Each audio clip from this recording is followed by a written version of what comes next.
Hi guys! Today we're gonna do a little update video because I have not updated you guys in a while. I have little Bagel Doodle with me, my little dog right here, so you might see him in some clips. So I've been living in Allentown, Pennsylvania since June because I'm doing my general practice residency program.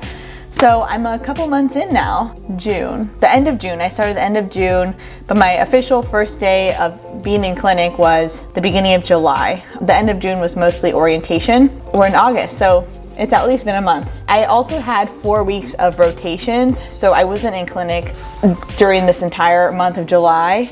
I had 2 weeks of pediatric rotation, which is at a different clinic, and then I had 2 weeks of emergency rotation, which is in the emergency department at the hospital.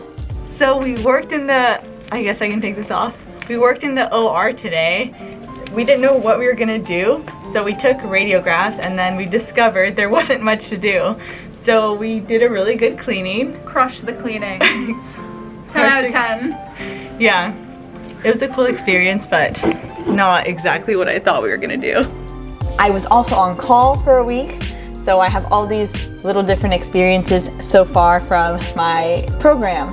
That's what I'm doing today. I'm gonna share how my program has been going and how life has been going lately.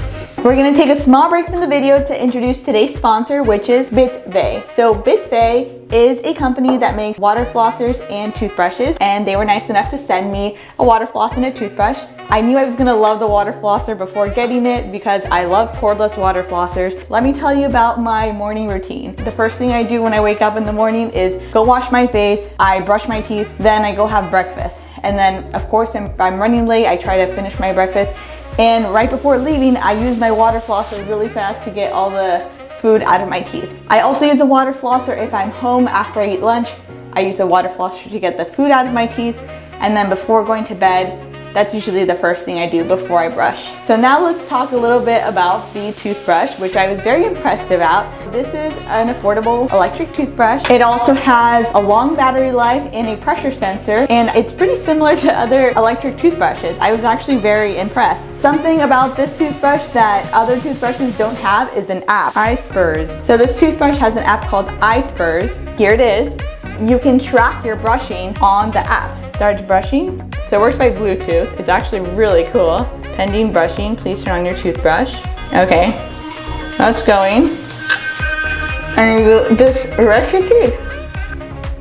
Okay, once I stop the brush, the app stops as well. I was very impressed by it. It comes in a very nice little packaging. It also has this little travel case, and it comes with 8 brush heads.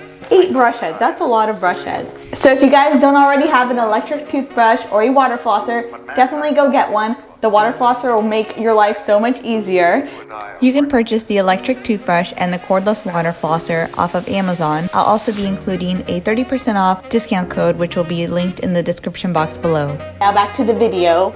This is me walking to the emergency department because I just got a call and it happens to be a dental emergency. I'm carrying my little black box here, which has some anesthesia, composite, ortho wires, just small little things to treat dental emergencies. Dr. Hubbard and I just got done with the ED. So what we did, we saw this, the patient. I'm not gonna give too much details, but they fell on their face. Number 8 was completely avulsed. Number 9 was fractured like to the root.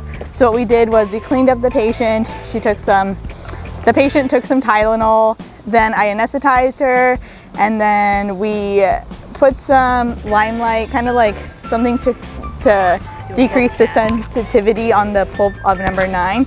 And this is just right now because the pulp is exposed. The patient needs to go see an actual dentist.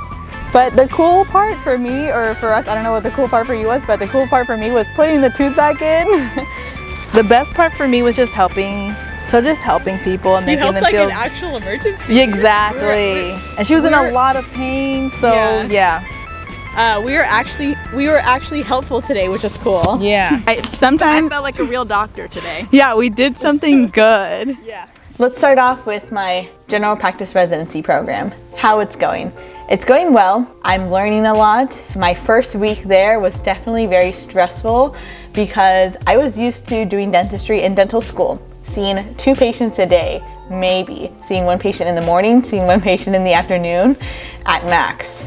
But here in residency, you see at least 3 patients in the morning and at least 3 patients in the afternoon. And you also have to see emergency patients, and you also have to do hygiene checks. So that's a huge difference from dental school. I didn't even know what a hygiene check was really. I didn't realize that I would have to leave what I was doing with my patient when I had a break with my patient to go do a hygiene check. During these hygiene checks, it's basically like doing a quick little exam and treatment plan. It's not doing like a comprehensive treatment plan. It's mostly just looking at the radiographs that were taken that day, noting findings, so noting new caries, doing an oral cancer screening, things like that. So it shouldn't take that long, but still, I wasn't used to it. I'm still not used to it actually. So hopefully later on this year, I'll become more comfortable doing hygiene checks and exams and seeing emergencies.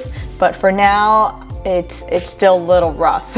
So another thing that's very different from dental school is emergency patients. I have my own scheduled patients for the day, and then we also have emergency patients that are scheduled. These emergency patients, whoever has an opening goes and sees them. Some of the procedures that I've done include extractions, restorations, what else? A lot of removable, a lot of impressions for RPDs, and a lot of impressions for dentures, final impressions for dentures. Also, since I had my pediatric rotation, I did 2 weeks in pediatric rotation. I got to work with kids, and I did a lot of restorations on kids, a lot of fillings. I got to use the nitrous oxide, so that was really cool because I didn't get to do that in school. I didn't really get to do fillings on kids because most of the time they would get referred to the pediatric dentist. I'm glad I got some experience with kids. They're really cute sometimes. Not every pediatric experience has been good. When the kid is crying and screaming at the top of their lungs, that's when it's not cute and it's not super fun. But most of my experiences in the pediatric clinic have been good experiences. Another thing that I've been doing here in my GPR is ortho. So every other Friday, an orthodontist comes. The orthodontist that's been teaching us at our clinic is Dr. Cherry. He's great. So basically every other Friday when we do ortho cases, we're basically like the orthodontist for the day, and Dr. Cherry, the actual orthodontist, helps us throughout and teaches us. So that's very cool for me because I want to go into ortho, so I'm getting some actual ortho experience, which I didn't really get in dental school. I mean, in dental school, I did bond some brackets, maybe 3 brackets when we were doing our molar uprighting project, but that was about it. And today, I bonded brackets on a patient for the first time. I just got off work.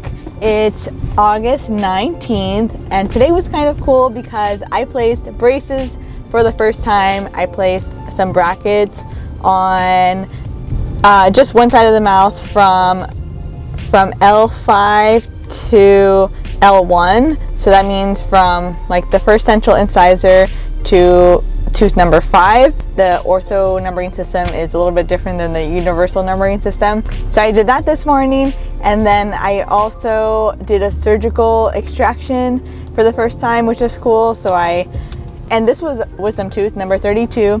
It was decayed. I sectioned the tooth and extracted it. In school, I never did a surgical extraction, so I'm glad I got to experience doing one of those here. I'm sure I'll see a lot more, and I was comfortable doing it. So besides my GPR, I've been extremely busy because I'm applying to ortho. So it's August 19th today. So I've submitted most of my applications already, and I did have to take the GRE, so I was super busy studying for the GRE, taking the GRE exam, and then I applied to ortho. The application process was extremely time consuming since I'm applying to so many schools. So all the supplemental applications took up a lot of time. Even just paying for the applications was super time consuming because you have to pay for each application on a DIA pass. Then there's a supplemental fee. I have to pay for each supplemental fee. So just entering in the card number and address and all that was time consuming. And then some schools require you to send official GRE scores. So another time consuming thing. And then some schools require you to send an email with like a 2x2 photo. So that was most of the schools. And then some schools require transcripts, like official transcripts. So basically a very time consuming process. Keep your fingers crossed for me. It's really hard to match, but you just have to try. And this is me trying my best. See you guys in the next video. Bye-bye.